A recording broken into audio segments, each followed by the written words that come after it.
10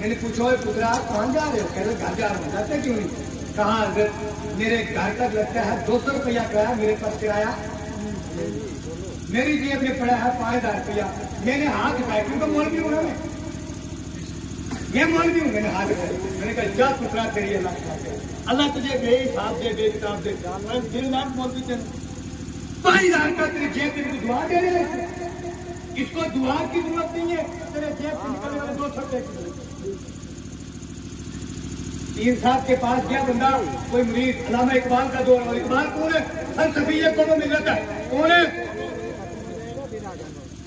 اقبال کے دور میں گیا کوئی بندہ, اقبال کے گھر کو نہیں گیا تھا بڑا پیر صاحب. لوگ آتے, مرید ملتے واپس چلے جاتے. ایک بوڑھا بابا آیا کانپتے ہوئے. وہ دور تھا پرانا, اس دور کے اندر 1000 روپے کی بڑی قیمت تھی. آیا پیر صاحب کے ہاتھ میں تو رو کے کہنے لگا, پیر صاحب کیا پوچھتے ہو, 1000 روپیہ قرضہ ہے میرے اوپر, اور ساتھ میں بچی کی شادی. پیر صاحب کا بیٹ نیازوں سے بنا ہوا تھا, کیونکہ پیر سال میں 1 مرتبہ لوہے کا مچ پھیرتے, لوہے کا. پیر صاحب مچ پھیرنے کے ہوئے تھے, بیگ پورا پیسوں سے بنا ہوا تھا. بیگ بنا ہوا تھا, انہوں نے مجھے لا کے دیے, کہا مولوی صاحب پیر کو آپ کبھی نہیں دیں گے. سمجھو آپ سنے بات. جب بابا پیر صاحب نے ہاتھ اٹھایا, کہا جا اللہ پاک تیری خیر کرے, اللہ تیرے قرضے کو دور کرے, سارا کچھ کرے. پیر صاحب نے کرنا کیا تھا؟ کہتا مریدار تیری بچی کی شادی کی ہے, 1000 کرتا ہے. آج کا دور نہیں ہے 1000 والا. اقبال کے دور میں 1 لاکھ کی بڑی قیمت تھی. 1 روپے کی 1 مان مکھی ملتی تھی. تو بات صحیح ہے کہ غلط ہے؟ 1 روپے کا سیر مکھن ملتا تھا. آج کسی کو 1 روپے لے کے مکھن لینے جاؤ بہت مارے گا, اس لیے بھاگ کے آتا ہے واپس. لیکن اقبال کے دور میں 1 روپے کا سیر مکھن ملتا ہے, بڑی پہلی. اقبال دیکھتے رہے, قربان جاؤ اقبال کے اوپر. میں کبھی اقبال پکڑتا ہوں تو زمین کے اندر گڑ جاتا ہوں. اقبال تمہیں کیا چیز ہے؟ اوہو, اقبال دیکھتے رہے. جب بابا واپس جانے لگا تو کانپتے مرید کے پیر صاحب کے ہاتھ میں 100 روپیہ پکڑایا. کہا حضور یہ نیاز رکھو, دعا کرنا. پیر صاحب نے وہ نیاز جیب میں ڈالی, مرید چلا گیا. اقبال کے چہرے پہ مسکراہٹ آئی.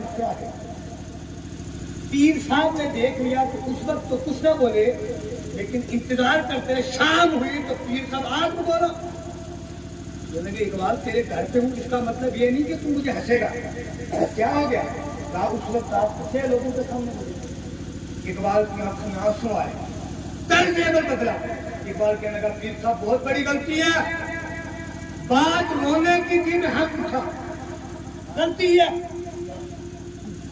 کہا جو غریب تمہارے پاس آہو پکار کرتے ہوئے آیا, جب آیا تھا 1000 کا مقروض تھا, اور جب آپ کے پاس سے واپس گیا 1100 کا.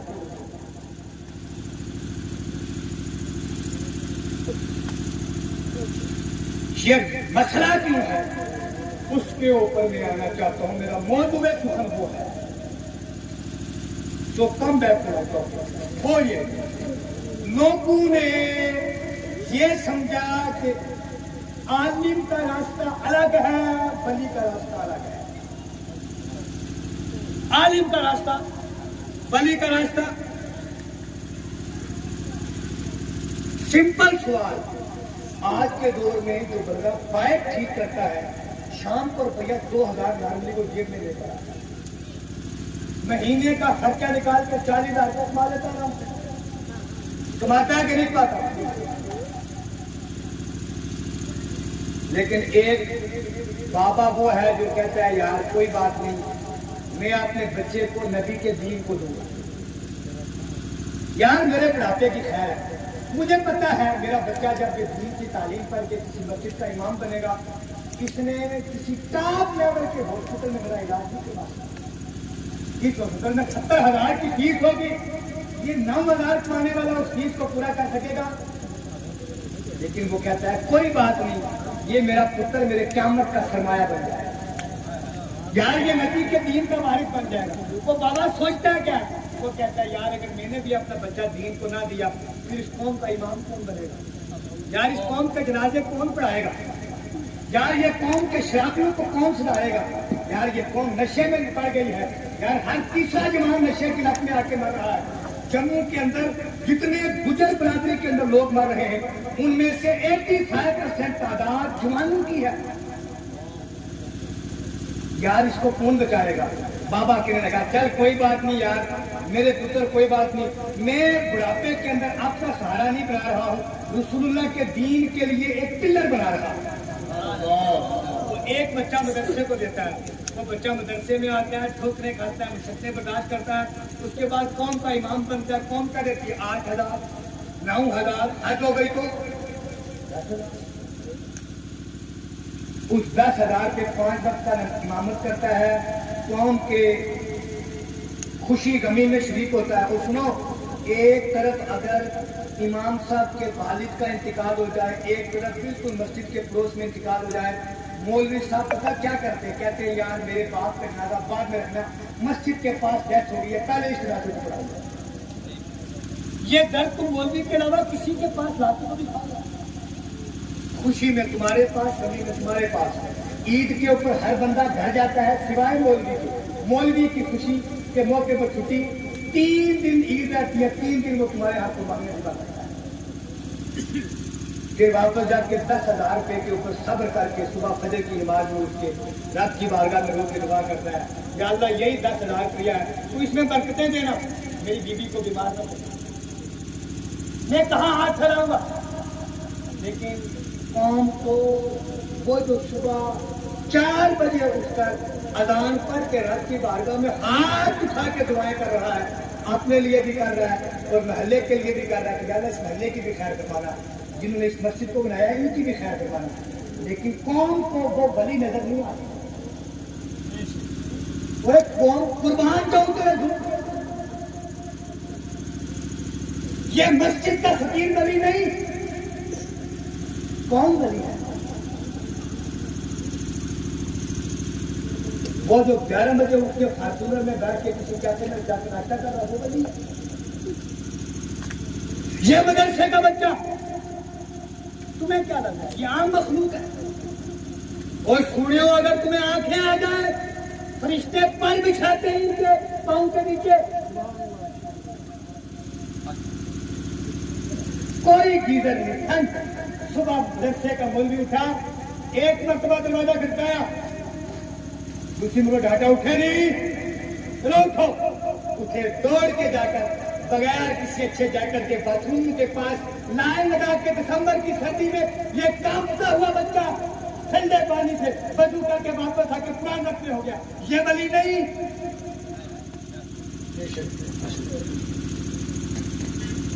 میرے قوم نہ کر اتنے ضرور, اور سونے نہ کرو, نہ کرو. ولی کون ہے؟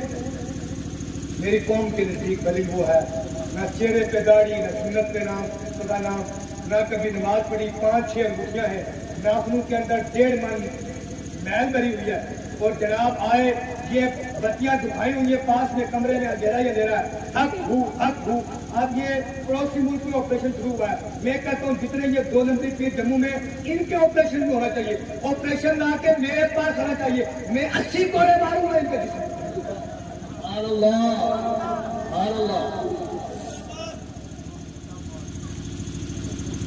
نہ میرے یارو, اپنے بھی خفا مجھ سے ہے, بیگانے بھی نہ خوش ہے. میں زہر حلال کو کبھی کون سکتا, یہ کون زہر پی رہی ہے. میرے یار تجھے بتاؤں میں ولی کہاں ہے, میرے پاس دعا کے لیے مت, میں گنہگار ہوں, چڑھتی جوانی ہے, یہ آنکھیں پر نگاہی کا شکار ہوتی ہے. سن میرے یار, دعا کہاں کروا, یہ مدرسہ قائم ہو رہا ہے یہاں, تب یہاں گھر سے نکل کے جب بہت پریشان ہو جائے, رب کعبہ کی قسم میں تمہیں گارنٹی سے کہتا ہوں, گارنٹی کے ساتھ کہتا ہوں, گھر سے نکل کے چپکے سے آ کے دیکھ کون سا پھول جیسا بچہ ہے جس کے جسم پہ کپڑے پھٹے ہوئے ہیں, اس کو ذرا سینے سر پہ ہاتھ پھیر, اس کو کہو میرے پتر کیا چاہیے. جس طرح اپنے بچے کو دکان پہ لے کے جاتا ہے, یہ نہیں کرنا.